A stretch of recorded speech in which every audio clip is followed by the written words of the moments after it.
is your wake-up call. If we look into the Bible, we would begin to ask ourselves, what do telephone poles and splinters have to do with our spiritual health?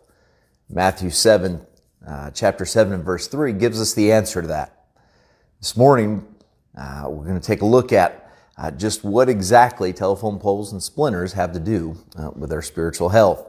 So as Christ was finishing up his Sermon on the Mount in Matthew chapter 7, we find this as he's drawing it to a close. In the first few verses, he begins to talk about not judging. He says, if you're going to judge, you're going to be met with the same judgment. But in verse 3 of chapter 7, he says, why do you behold the mote that is in your brother's eye and considerest not the beam that is in your own eye? In verse 4, he says, how will you say to your brother, let me pull the mote out of thy eye, behold, a beam is in your own eye. Now, these words that Christ uses are just simply, they're just simply a telephone pole and a splinter. He said, if you have this big old telephone pole hanging out of your eye, how could you possibly go to your brother and say, let me pull the splinter out of your eye? And we find this today, and it's a clear depiction of our spiritual health and so much more. We talk about just the hypocrisy end of it, but this morning I just want to talk to you for a moment how it relates to our spiritual health and how it shows what's going on in our life today. And so when we're willing to look at somebody and we're willing to pick apart every little sin in their life, but yet we're walking around with this big old beam hanging out of our eye, then it radically shows that we're lacking that personal relationship with Christ, that we're not spending time with him to see our own sins.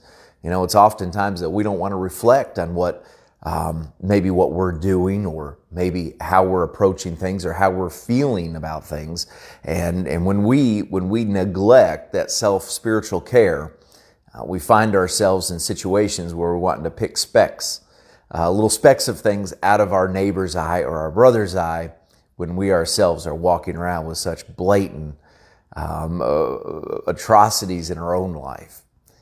So I want to challenge you today, as you begin your day, as we get up and we get going in the morning, maybe you're concluding your day, but I want to challenge you as this Tuesday begins that you'll express a little self-care. Let's do a little self-examination.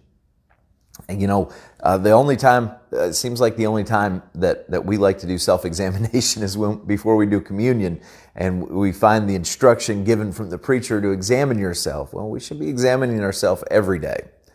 Every day we should take a look and we should check up to make sure that we're not trying to pick a speck out of somebody's eye when we've got a beam hanging out of ours. This has often led people to keep quiet about things and never approach somebody and try to help them. That's certainly not what this passage is saying at all. But rather, this passage is saying, let's get ourselves worked on before we go try to work on everybody else. If you haven't spent time personally in the Lord with prayer, how can you tell somebody else to go pray? If you haven't spent time studying, if you haven't spent time working on those things that are so easily besetting you, how can you walk up and tell somebody else to do the same? I've quoted to you on many occasions, Christ was tempted in every manner such as we are, and we find that he suffered and he dealt with things, everything that we would ever deal with in this life, he dealt with. And Charles Haddon Spurgeon made the quote, one time he made the statement, he said, how could I trust a king and a savior to wipe away my tears if he has never cried? And so quite simply, all that to say this is that even Christ had to take the time and look at this, and he knows, and if we're willing to self-examine and we're willing to take some time and allow him to touch us, heal us, and help us in this time. So listen, let's not walk around with a big old beam in our eye trying to pick the speck out of everybody else's eye. Today more than ever, people need to see the light and love of Jesus Christ. And none of us are going to walk perfect, I know. But that gives us no reason to sit back and be hypercritical of everybody else.